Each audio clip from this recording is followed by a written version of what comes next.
আসসালামু আলাইকুম ভিউয়ার্স, আমি মোহাম্মদ ফখরুল আবেদিন রাহাত। আজকে আবার একটা নতুন ভিডিও নিয়ে আপনাদের সামনে হাজির হয়ে গেলাম।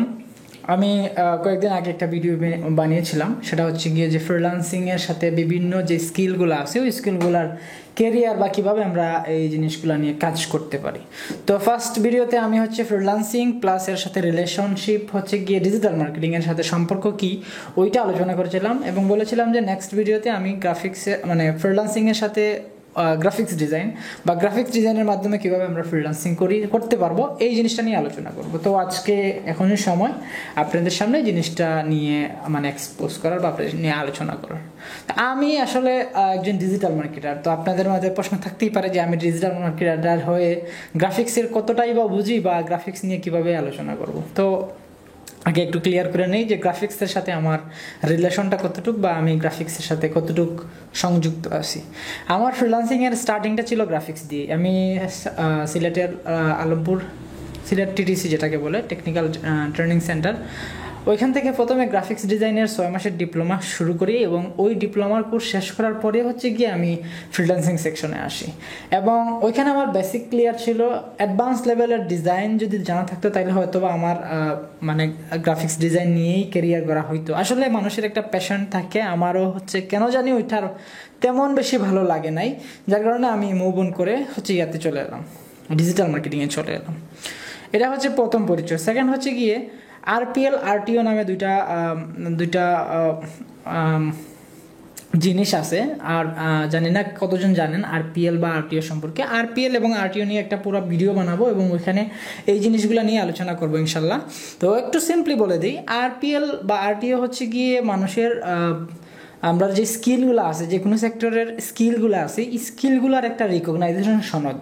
আপনি হয়তো বা পড়ালেখা নাই, আপনার হয়তো বা পড়ালেখা জানা নাই, কিন্তু আপনি স্কিলফুল একজন পারসন। আপনি গ্রাফিক্স ডিজাইনার হইতে পারেন, আপনি যে কোনো কাজের উপরে হইতে পারেন। এটা যে কোনো কাজ, নট রিলেটেড উইথ কম্পিউটার ছাড়াও আপনি হয়তো ইলেকট্রিশিয়ান, কিন্তু আপনার কোনো পড়ালেখা নাই।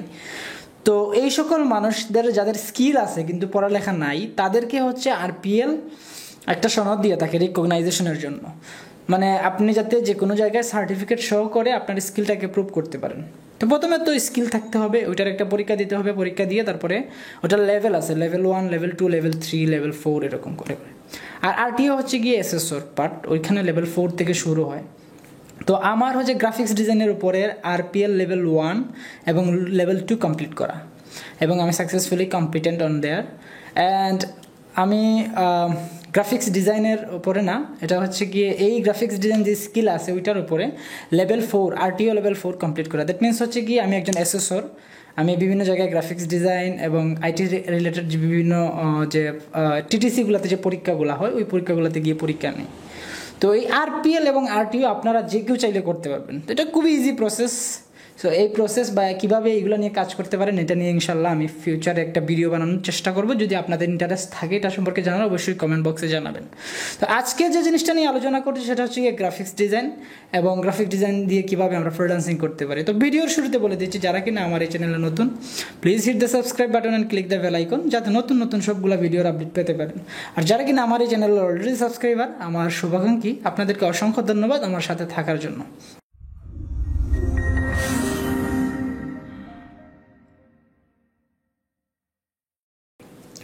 গ্রাফিক্স ডিজাইন আসলে আমরা অনেক সময় বলে থাকি যে আমি ফ্রিল্যান্সিং শিখবো।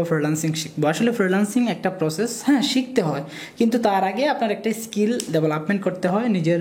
যেমন আমি skillful with graphics design, I am skillful with digital marketing, I am skillful with web design, UX UI design, যে কোনো একটা টপিকের উপর। ঠিক একইভাবে এরকম একটা সাবজেক্টের নাম হচ্ছে গ্রাফিক্স ডিজাইন। গ্রাফিক্স ডিজাইন আমরা চোখের সামনে যাই দেখি সব কিছুই গ্রাফিক্স ডিজাইন। আমি যে ক্যামেরার সামনে এখন বসে বসে ভিডিওটা করতেছি, এই ক্যামেরার কিন্তু একটা মডেল তৈরি করা হয়েছিল এবং ওইটাই গ্রাফিক্স ডিজাইনের মাধ্যমে। আমি যে ভিডিওটা এডিট করে আপনাদের সামনে পেস্ট করবো, ওইটাও গ্রাফিক্স ডিজাইন। এখান থেকে যে আপনি যে থাম্বনেইলটা দেখতেছেন ওইটাও গ্রাফিক্স ডিজাইনের কাজ। আমরা যত প্রোডাক্ট কিনি, ইভেন আমার পরনে যে টি শার্টটা আছে ওই টি শার্টটাও কিন্তু গ্রাফিক্স ডিজাইনের মাধ্যমে ডিজাইন করা হয়েছে, তারপরে হচ্ছে গিয়া এটা প্রোডাক্ট হিসেবে বের করা হয়। আমাদের চোখের সামনে যত কিছুই আমরা দেখতেছি ডিজাইনেবল, সব কিছুই গ্রাফিক্স ডিজাইনেরই ফসল। তো এটা গ্রাফিক্স ডিজাইন ভিডিওগ্রাফি হইতে পারে, গ্রাফিক্স হইতে পারে, যাই হোক, এগুলো গ্রাফিক্স ডিজাইনের আন্ডারে পড়ে। গ্রাফিক্স ডিজাইন আমি যদি বলি, আমি এরকম একটা ছোট্ট একটা গল্প বলি যে আমি যখন RPL লেভেল 2 পরীক্ষা দিতে গেলাম, তখন আমার যে অ্যাসেসর আসছিল আমার পরীক্ষা নেওয়ার জন্য, উনি গ্রাফিক্স ডিজাইনের একটা ইন্ডাস্ট্রিতে আছে, মানে একটা অফিস আছে, অফিসে না, একটা ইন্ডাস্ট্রিতে, বড় ইন্ডাস্ট্রিতে কাজ করে, যেখানে হচ্ছে গিয়ে বড় বড় বিলবোর্ড এগুলো তৈরি করে। তো ওইখানে মনে হয় 9 বছর ধরে উনি জব করে গ্রাফিক্স ডিজাইন নিয়ে। তো আমাদেরকে তিনি বলতেছে এখনও আমি গ্রাফিক্স ডিজাইনের কিচ্ছু জানি না। দ্যাট মিনস উনি 9 বছর ওইখানে সময় স্পেন্ড করছে, এখনও বলতেছে, একজন অ্যাসেসর, সে বলতেছে যে আমি গ্রাফিক্স ডিজাইনের কিচ্ছু জানি না। গ্রাফিক্স ডিজাইন আসলে এমন একটা জিনিস, এটা হচ্ছে নিজের কল্পনার সাথে খেলা করা। আপনার যা চিন্তা ভাবনা, যা ভালো লাগে, যে জিনিসটা করতে ভালো লাগে, যে জিনিসটাকে আপনি ইমাজিনেশন করতে পারেন, ওইটাকে ফুটিয়ে তোলাই হচ্ছে গ্রাফিক্স ডিজাইন। এখন গ্রাফিক্স ডিজাইনে যদি আপনি বলেন যে আমি কপি পেস্ট করে ফেলবো, তাহলে ওইটাকে গ্রাফিক্স ডিজাইন বলে না। অথবা অন্যের কোনো ডিজাইন কপি করে এনে ওইটারে আপনি কালার টালা চেঞ্জ করে পোস্ট করে দিলেন, ওইটাও গ্রাফিক্স ডিজাইন না। গ্রাফিক্স ডিজাইন হচ্ছে গিয়ে অন্য একটা ডিজাইন আপনি ফলো করতে পারেন, নিয়ে ওইটার থেকে ইউনিক একটা আইডিয়া আপনি বার করতে পারেন, এবং ওইটা আপনি ডিজাইন হিসেবে আউটপুট হিসেবে বের করতে পারেন। তো এরকম বিভিন্ন সেক্টর নিয়ে কাজ করা যায়। তার মধ্যে সবথেকে প্রফেশনাল যে কয়েকটা সেক্টর আছে, যেমন লগো ডিজাইন। শুধুমাত্র যদি আপনি লগো ডিজাইন নিয়ে কাজ করেন, এখন লগো ডিজাইনের মাঝে কতগুলো আছে। মাস্কট লগো, বর্তমানে গেমিং অনেক ফেমাস। তো গেমিং যারা করতেছে, ইউটিউবিং যারা করতেছে, এরা প্রচুর মাস্কট লগো দরকার হয়, চ্যানেলের জন্য দরকার হয়, কভারের জন্য দরকার হয়, ফেসবুক পেজের জন্য দরকার হয়। মাস্কট লগের প্রচুর ডিমান্ড। তো যারা কিনা গ্রাফিক্স ডিজাইন কাজ করতেছেন, তারা মাস্কট লগো বা লগো ডিজাইন নিয়ে কাজ করতে পারেন। কার্টুন লগো, মাস্কট লগো এরকম অনেকগুলো আলাদা আলাদা ব্রাঞ্চ আছে বা আলাদা আলাদা সাবজেক্ট আছে, ওইগুলো নিয়ে কাজ করতে পারেন। তারপরে হচ্ছে সোশ্যাল মিডিয়া ডিজাইন। এটা হচ্ছে খুবই দরকার এবং সবার দরকার হয়। আমরা যদি ডিজিটাল মার্কেটিংয়ের বিভিন্ন সোশ্যাল মিডিয়া বা কোম্পানিগুলোর ব্র্যান্ডগুলোকে ব্র্যান্ডিং করতে চাই, তখন আমাদের এই জিনিসগুলো দরকার হয়। সোশ্যাল মিডিয়ার বিভিন্ন কভার, ইউটিউবের কভার, লগো, ব্যানার, পোস্ট, এই বিভিন্ন জিনিস ডিজাইনগুলো হচ্ছে কি সোশ্যাল মিডিয়া ডিজাইন বা সোশ্যাল মিডিয়ার বিভিন্ন ডিজাইন আপনারা করতে পারেন। যে কোনো বিজনেস রান করতে হলে বিজনেস কার্ড তো অবশ্যই লাগে। সো বিজনেস কার্ড, যদি আপনি বিজনেস কার্ড ডিজাইন নিয়ে এক্সপার্ট হইতে পারেন, তাহলে বিজনেস কার্ড ডিজাইন নিয়ে কাজ করতে পারেন। ব্রোশার ডিজাইন, প্যাকেজিং ডিজাইন, অনেক ধরনের ডিজাইন নিয়ে কাজ করা যায় গ্রাফিক্স ডিজাইনে। তবে আপনি যদি মনে করেন যে না, আমি একদিনেই সব খেয়ে ফেলবো বা একাই সব খেয়ে ফেলবো, তাহলেও চলবে না। আপনি সর্বোচ্চ 5টা ক্যাটাগরি নিতে পারেন, নিয়ে 5টা ক্যাটাগরি দিয়ে কাজ শুরু করে দিতে পারেন। মানে 5টা ক্যাটাগরির উপরে আপনাকে একজন স্কিলফুল মানুষ হতে হবে। ফার্স্টে হচ্ছে গিয়ে আপনি একটা করে ধরতে হবেন। লগো যদি ধরেন, লগোতে এক্সপার্ট হওয়ার পরে আপনি যান অন্য ব্রোশার ডিজাইনে, ব্রোশার শেষ করে যান আপনি ফ্লায়ার ডিজাইনে, ফ্লায়ার শেষ করে যান আপনি সোশ্যাল মিডিয়া ডিজাইনে, সোশ্যাল মিডিয়া ডিজাইন শেষ করে যান আপনি অন্য একটা সেকশনে। তো এইভাবে করে একটা করে ধরেন। যখন দেখবেন যে না আপনি পুরোপুরি স্কিলফুল হয়ে গেছেন, তাহলে তার অ্যাডভান্স ভার্সনে চলে যান, UX/UI ডিজাইন। এটা ডিমান্ড আরও বেশি। তো এইভাবে আপনি নিজের স্কিলটাকে ডেভেলপ করতে পারেন এবং ফ্রিল্যান্সিং সেক্টরে কাজ করতে পারেন। তো এইটাই হচ্ছিল গ্রাফিক্স ডিজাইন নিয়ে হচ্ছে কীভাবে আপনি ফ্রিল্যান্সিং সেক্টরে আসবেন। আসার পরে কোন মার্কেট প্লেসে আপনি কাজ করতে পারেন, এখন এটা নিয়ে আপনার অনেকেরই কোয়েশন থাকে। গ্রাফিক্স ডিজাইনের জন্য আমার জানা মতে কন্টেস্ট যদি আপনি দেন, মনে করেন একটা জায়গায় একজন মানুষ বললো যে আমার এটা লাগবে, অনেকেই বললো যে আমার এটা আছে এটা দেখেন, এটা আছে এটা দেখেন। তো যার মতো করে ডিজাইন মানুষ দিল, ওইখান থেকে হচ্ছে আমার যে জিনিসটা ভালো লাগবে আমি ওইখান থেকে আপনাকে চুজ করে নেব। এখন যদি তোমার ডিজাইনটা ভালো লাগে, তাহলে তোমাকে অন্য কারো ডিজাইন ভালো লাগলে অন্য কাউকে আমি চুজ করে নেব, এবং অ্যাওয়ার্ড অথবা স্টার সিস্টেম আছে ওইখানে, আমি অ্যাপ্রুভ যদি করি, তাহলে কন্টেস্টের মাধ্যমে আপনি উইনার হইতে পারেন। তো এটা হচ্ছে কি লাক প্লাস আপনার হার্ডওয়ার্ক, আর যদি নিজের সেলফ কনফিডেন্টটা থাকে। অন্য 10 জন থেকে যদি ভালো ডিজাইন তৈরি করতে পারেন, তাহলে অবশ্যই ক্লায়েন্ট অন্যদেরকে রেখে আপনার ডিজাইন অ্যাপ্রুভ করবে।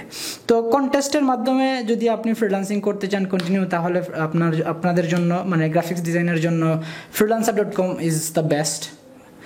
সেকেন্ড হচ্ছে গিয়ে ফাইবারে গ্রাফিক্স ডিজাইন নিয়ে প্রচুর কাজ আছে, specially mascot logo, social media design, তারপরে হচ্ছে flyer design, brochure design, packaging design, এগুলো নিয়ে প্রচুর কাজ আছে ফাইবারে।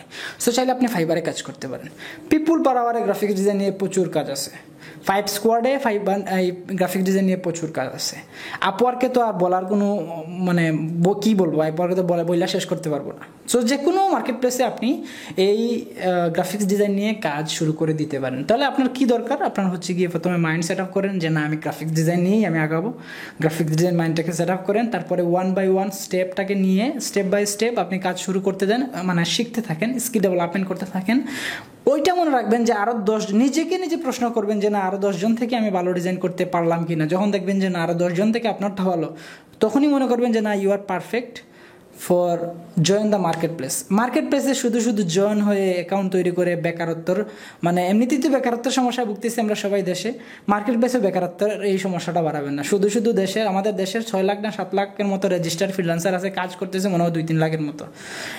তো এইটা করবেন না, আগে নিজেকে স্কিলফুল হিসাবে একজন মানুষ হিসাবে সেলার হিসেবে তৈরি করেন, তারপরে আপনি মার্কেট প্লেসে যান। মার্কেট প্লেস ছাড়াও সোশ্যাল মিডিয়ার মাধ্যমে যদি মার্কেটিং করতে পারেন, অনেক ধরনের ক্লায়েন্ট আছে, অনেক ব্র্যান্ড আছে, অনেক কোম্পানি আছে যেগুলোর সাথে আপনি সরাসরি কানেক্ট হয়ে রিমোট জব করতে পারেন। তো there have lot of opportunity. First আপনি আপনার নিজেকে কনফিডেন্ট করেন, নিজেকে আগে রেডি করেন, তারপরে হচ্ছে মার্কেট প্লেসে আসেন এবং ফ্রিল্যান্সিং স্টার্ট করে দেন। ফ্রিল্যান্সিংয়ের থেকে ভালো জব এই দুনিয়াতে দ্বিতীয়টা নাই আমার জানা মতে, কারণ এখানে ফ্রিডম আছে, টাকা আছে, সম্মান আছে, সব কিছু আছে। তো আমি আশা করব যারা কিনা ফ্রিল্যান্সিং সেক্টরের কেরিয়ার করতে চান, এই ভিডিওটা বিগিনারদের জন্য অনেক উপকারী হবে। যদি ভিডিওটা ভালো লাগে তাহলে অবশ্যই শেয়ার করতে ভুলবেন না। আর যদি চ্যানেলে নতুন হয়ে থাকেন সাবস্ক্রাইব করে নেবেন, কারণ নতুন নতুন আপডেট ভিডিও তো আসতেছে। নেক্সট ভিডিও কী টপিক নিয়ে বানাবো বা শুনতে চান ইনশাল্লাহ আমাকে সবাই কমেন্ট বক্সে জানাবেন, আমি আমার জায়গা থেকে বেস্ট আউটপুট দেওয়ার চেষ্টা করব। সবসময় আপনাদের সহযোগিতার জন্য ফখরুল আবেদিন রাহাত অলওয়েজ মানে আপনাদের দিকে তাকিয়ে আছে। আপনারা কোয়েশ্চেন করেন, আমি আমার জায়গা থেকে অ্যান্সার দেবো এবং আমার টিমও আছে, পুরো টিম আপনাদের জন্য সবসময় কাজ করে যাবে। ফ্রিল্যান্সিং রিলেটেড যে কোনো সাহায্যের জন্য আমাদের Facebook group Fakhrul Abedin Rahat, facebook.com/group Fakhrul Abedin Rahat freelancer support join করতে পারেন, অথবা আমার এই চ্যানেলে সাবস্ক্রাইব করে আমার সাথে থাকতে পারেন। ইনশাল্লাহ আগামী আরেকটা ভিডিও নিয়ে আসার পর্যন্ত সবাই ভালো থাকেন, আবার দেখা হবে। আজকের মতো এখানেই শেষ। আল্লাহ হাফেজ।